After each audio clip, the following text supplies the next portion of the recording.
संत कबीर विद्यापीठ PG college के इस YouTube channel के माध्यम से हम लोग लगातार छंदों का अध्ययन कर रहे हैं।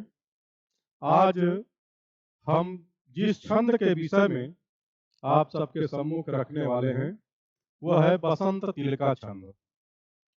बसंत तिलका या बसंत तिलकम छंद शास्त्र में दोनों ही नाम मिलते हैं। अंतर इतना ही है कि बसंत तिलका स्त्रीलिंग शब्द है और बसंत तिलकम नपुंसक लिंग शब्द है। तो सबसे पहले हम लोग इसका लक्षण देखते हैं। तो लक्षण जो छंद शास्त्र में दिया गया है वो है उक्ता बसंत तिलका तभजा जगौगः। उक्ता बसंत तिलका तभजा जगौगः। अब इसका हम अभिप्राय समझेंगे। तो अभिप्राय जो है वो ये है कि इसमें तयगण, भयगण, दो जयगण और दो गुरुवर्ण होते हैं। उक्ता बसंत तिलका माने बसंत तिलका उसको कहते हैं जिसमें तभजा जगौगा इस क्रम में वर्ण आएंगे, यानी तयगण। अब तयगण जब कहेंगे तो तयगण क्या है? अंत लघुस्तः, अंतिम वर्ण इसमें लघु होगा और पहला दूसरा गुरु वर्ण होगा। फिर भयगण है तो भादि गुरु, इसमें पहला गुरु होगा बाकी दोनों लघु होंगे। इसके बाद दो जयगण है तो जयगण का लक्षण है जो गुरु मध्यगता, यानी बीच वाला गुरु होगा, पहला और अंतिम वर्ण वो लघु होगा। इसी प्रकार दो जयगण है तो दोनों में दिया गया है और अंत में दो गुरु वर्ण आएंगे। तो इस प्रकार चार गण हो गए, तयगण, भयगण और दो जयगण। तो 4 गुणे 3 यानी 12 वर्ण ये हो गए और अंतिम में दो गुरु वर्ण मिला करके प्रत्येक चरण में इस छंद के 14 वर्ण होते हैं। तो ये बात आपको ध्यान में आ गई होगी कि बसंत तिलका छंद में क्रमशः तयगण, भयगण, जयगण, जयगण और दो गुरु वर्ण इस प्रकार से प्रत्येक चरण में 14 वर्ण आएंगे। अब इसका उदाहरण जो है, उस उदाहरण को जानने से पहले हम आपको एक ऐतिहासिक घटना की ओर ले चलना चाहते हैं। 11वीं सदी में मालवा नरेश भोजराज हुए। राजा भोज का नाम आप लोगों ने सुना होगा।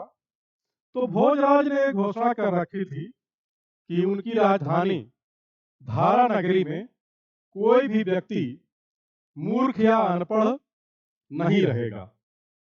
अब आप सोचिए 1000 वर्ष पहले की ये घटना है जिसमें राजा भोज ये घोषणा करते हैं कि उनके राज्य में कोई मूर्ख या अनपढ़ नहीं रह सकता है। तो निश्चित रूप से उन्होंने इस प्रकार की शिक्षा व्यवस्था भी की होगी कि कोई भी मूर्ख या अनपढ़ न रह जाए, यानी शिक्षा सर्वसुलभ हो। ये आज की घटना नहीं है, आज से 1000 वर्ष पहले इस प्रकार से उन्होंने व्यवस्था कर रखी थी। तो एक दिन क्या होता है कि एक जुलाहे को, संस्कृत में जुलाहे को कुविंद कहते हैं, तो एक कुविंद को, जुलाहे को कुछ सैनिक पकड़ करके राजा के सम्मुख प्रस्तुत करते हैं और राजा से उन्होंने कहा कि महाराज ये कुछ नहीं जानता है, ये पढ़ा लिखा नहीं है, फिर भी हमारे राज्य में, राजधानी में रहता है, तो इसको उचित दंड दिया जाए। लेकिन राजा भोज बहुत बुद्धिमान थे, बहुत विद्वान भी थे। उन्होंने 84 ग्रंथों की रचना की ऐसा बताया जाता है।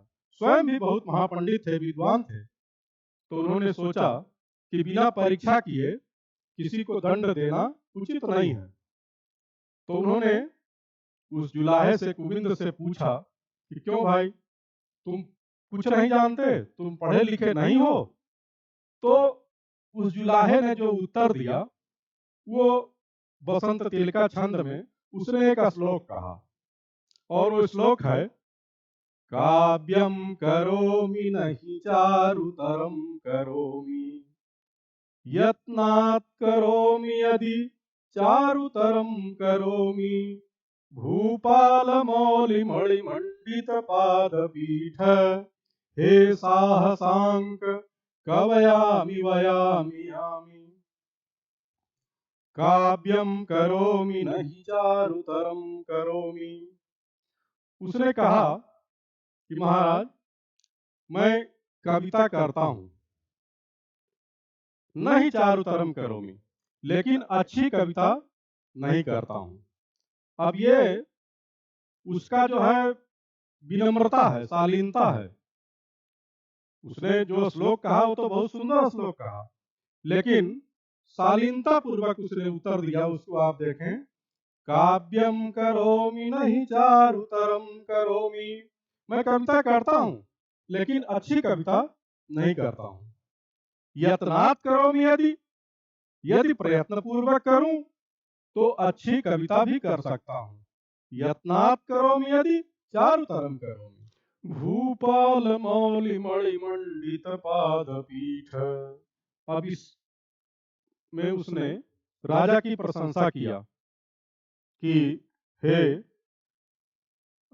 अधीनस्थ राजाओं के मुकुट पर लगने वाली मणियां, जिनके पादपीठ पर पैर रखने वाले पीढ़े को सुशोभित करती हैं, ऐसे हे साहसांग, मैं कविता करता हूं, कपड़ा बुनने का काम करता हूं, और आपकी आज्ञा से अब मैं जा रहा हूं। इस प्रकार उसने सुंदर शब्दों में, सुंदर श्लोक में उत्तर दिया।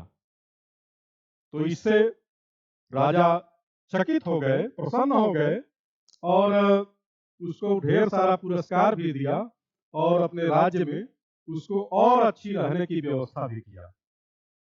तो इस घटनाक्रम से या इस कहानी से आप समझ सकते हैं कि हमारे देश में एक ऐसे राजा हुए जिन्होंने इस प्रकार के उत्तम शिक्षा की व्यवस्था की कि समाज का कोई भी व्यक्ति शिक्षा से कम वंचित न रह जाए। ये उन्होंने व्यवस्था किया।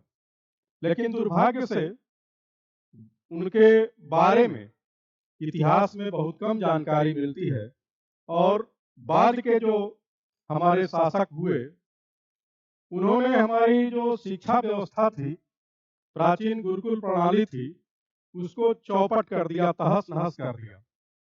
और आपको शायद मालूम होगा कि जब हमारा देश 1947 में आजाद हुआ, तो भारत की साक्षरता दर केवल 18% रह गई थी, और स्त्री शिक्षा जो है उसकी तो दशा और भी दयनीय थी।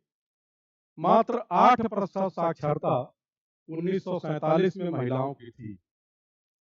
स्वतंत्रता के इतने वर्षों बाद भी हम आज भी राजा भोज की उस स्थिति को नहीं पा पाए।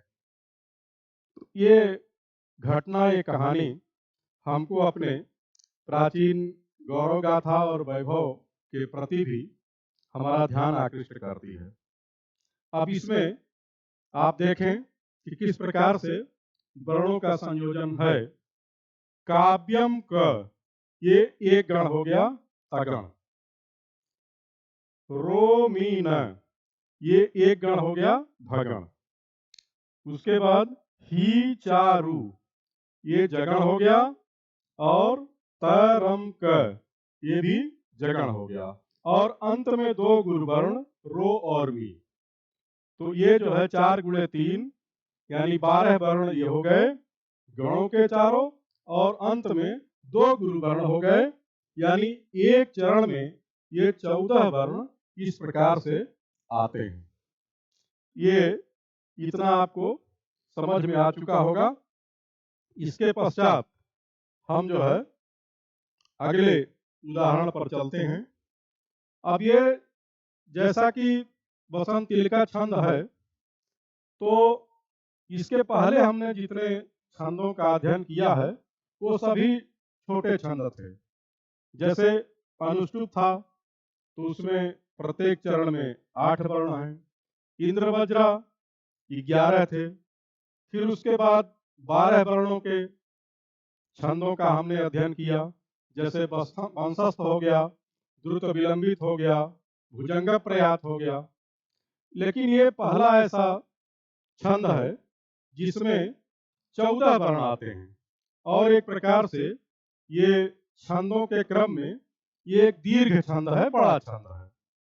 अब बड़े छंद को लेने से कवियों को सुविधा ये हो जाती है कि वो एक बड़े अभिप्राय को, एक विपुल अभिप्राय को, बड़े व्यवस्था को एक ही श्लोक में किस प्रकार से वो प्रस्तुत कर पाते हैं, इसके लिए एक उदाहरण है जो भर्तृहरि के नीति शतक का है। ये पूरी कहानी एक है। ये एक जो है भौरा, वो कमल पर बैठ करके वो पराग को ग्रहण करने में इतना मस्त हो गया, इतना बेसुध हो गया कि उसको ध्यान नहीं रहा कि संध्या काल जब होता है, सूर्यास्त जब हो जाता है, तो कमल सिकुड़ जाता है, बंद हो जाता है। तो वो भूल गया कि सायंकाल हो गया है और वो भौरा उसमें बंद हो गया। अब उसमें बैठे बैठे वो सोच रहा है कि रात्रि व्यतीत होगी, पुनः सुबह होगा, और जब सुबह होगा तो कमल फिर से खिल जाएगा, मेरे बाहर निकलने का रास्ता भी खुल जाएगा। इस प्रकार उसमें बैठे बैठे वो सोच रहा था। लेकिन इतने में ही एक मतवाला हाथी आता है और उस पूरे कमल नाल को उखाड़ करके और खा जाता है। तो इसमें भाव यह है कि मनुष्य सोचता कुछ और है, लेकिन विधाता के मन में कुछ और ही रहता है। इस प्रकार का भाव इसमें है।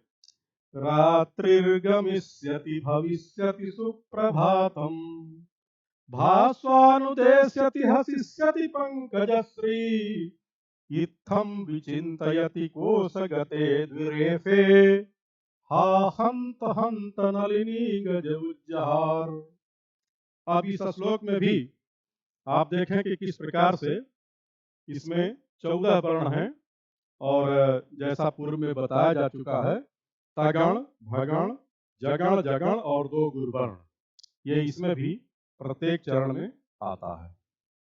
भर्तृहरि का ही एक दूसरा श्लोक है यहाँ उदाहरण के तौर पर, जिसमें व्यक्ति व्यक्ति के बीच अंतर को स्पष्ट किया गया।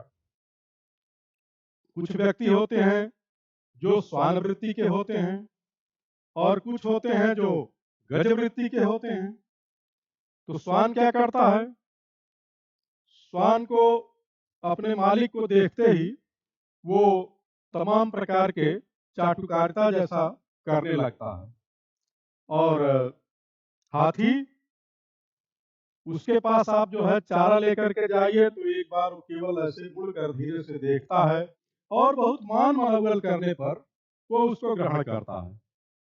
तो इस प्रकार से व्यक्ति व्यक्ति के बीच में अंतर को स्पष्ट करते हुए भर्तृहरि ने अपने नीति शतक में लिखा है, लांगूल चालन मधश्चरणावपातम, भूमौ निपत्य बदनो दर्शनम च, स्वापिंडदस्य कुरुते गजपुंगवस्तु, धीरम विलोकयति चाटु सतैश्च भुंक्ते। अब इसमें भी सब में एक गण हो गया, फिर चालन दूसरा गण हो गया, मधश्च एक गण हो गया, रणआव ये एक गण हो गया। तो ये 4 गण हो गए, और पातम ये जो है 2 गुरुवर्ण हो गया। इसमें भी इस प्रकार से 14 वर्ण पूरे हो गए। इसके पश्चात फिर आप देखें भर्तृहरि ने ही किस प्रकार से लिखा है कि विधाता कुपित भी हो जाए तो हंस का क्या कर सकता है?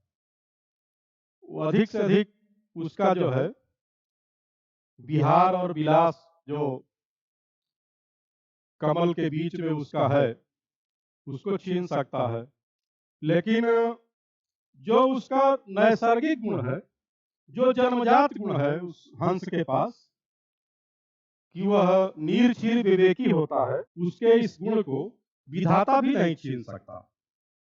तो इसका उन्होंने निशतक में एक श्लोक के माध्यम से वर्णन किया। अम्भोजिनी वन विहार विलासमेव हंसस्य हन्ति नितरां कुपितो विधाता न त्वस्य दुग्ध जल भेद विधो प्रसिद्धां वैदग्ध्य कीर्तिमपहर्तुमसौ समर्थः। इसमें भी आप देखें कि उसी प्रकार से तगण भगण भगण और तगण भगण जगण और जगण और 2 गुरुवर्ण इस प्रकार से 14 वर्ण इसमें भी एक चरण में आया है और ये बसंत तिल का छंद पर ठीक प्रकार से घटित होता है। तो हमने भर्तृहरि के निशतक के कई उदाहरण आपके सम्मुख प्रस्तुत किए और इसके पूर्व भी हमने तुलसीदास जी के रामचरितमानस से पूर्व में उदाहरणों को लिया था पिछले छंदों के उदाहरणों में। यहाँ भी रामचरितमानस के बाल कांड का 1-2 उदाहरण यहाँ पर है जो बसंत तिल का छंद में लिखा गया है। नाना पुराण निगमागम सम्मदं यद रामायणे निगदितं क्वचिदन्यतोऽपि स्वान्तः सुखाय तुलसी रघुनाथ गाथा भाषा निबंधमति मंजुल मातनोति। इसके पश्चात एक उदाहरण और है जो यहाँ दिया गया है, वो भी रामचरितमानस के बालकांड से ही है। नान्या स्पृहा रघुपते हृदये स्मदीये सत्यं वदामि च भवान् खिलान्तरात्मा भक्तिं प्रयच्छ रघुपुंगव निर्भरां मे कामादिदोषरहितं कुरु मानसं च। इसमें भी उसी प्रकार से तगण भगण जगण जगण और अंत में 2 गुरुवर्ण ये एक चरण में इसके यहाँ उपस्थित हैं। तो इस प्रकार से विभिन्न उदाहरणों को हमने जाना और ये समझा कि जैसा इसका लक्षण है उक्ता बसंत तिलका तभजा जगौगः, तो इसमें तगण भगण जगण जगण और फिर अंत में 2 गुरुवर्ण प्रत्येक चरण में इस प्रकार से 14 वर्ण होते हैं। और एक बात और है इसमें कि इसमें मध्ययति भी होती है। अब तक जितने भी छोटे छंदों को हमने पढ़ा उसमें चरणांत यति होती थी, यानी प्रत्येक चरण जब एक चरण पूरा हो जाता था तभी हमारे श्वास को विराम दिया जाता था। लेकिन इस छंद में 8वें अक्षर पर मध्ययति होती है और फिर 8 और 6 14 जब पूरा होता है तो चरणांत यति होती है। तो इस प्रकार से इसमें एक चरण में 2 बार विराम होता है, यति होता है। पहला 8वें अक्षर पर और दूसरा 6 अक्षर और जब पूरा होता है तो 8 और 6 14वें अक्षर पर चरणांत यति होती है। तो इस प्रकार से लक्षण के माध्यम से और विभिन्न उदाहरणों के माध्यम से हमको लगता है कि आप सबको ये बसंत तिल का छंद ठीक प्रकार से ध्यान में आ गया होगा। अभी आपके कोर्स में जो 3-4 छंद और बचे हुए हैं इसको भी हम इसी संत कबीर विद्यापीठ पीजी कॉलेज के YouTube चैनल के माध्यम से पूरा करेंगे। धन्यवाद।